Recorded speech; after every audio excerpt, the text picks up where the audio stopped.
নতুন বাংলা বছর উপলক্ষে দিদি নাম্বার 1 এর মঞ্চে হাজির হয়েছিলেন কার কাছে কই মনের কথার কলাকুশলীরা। শিমুল ও তার বন্ধুদের গল্প ইতিমধ্যেই দর্শক মনে জায়গা করে নিয়েছে।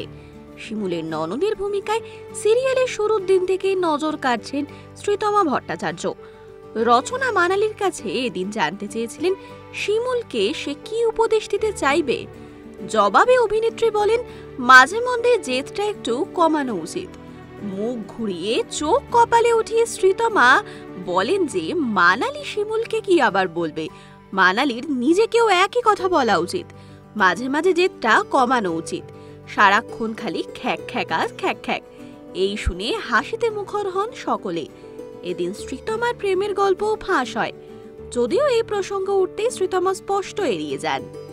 এরকম আরো অনেক ভিডিও দেখার জন্য নজর রাখুন আমাদের চ্যানেলে এবং পাশে থাকা বেল আইকনটি ক্লিক করতে একদম ভুলবেন না।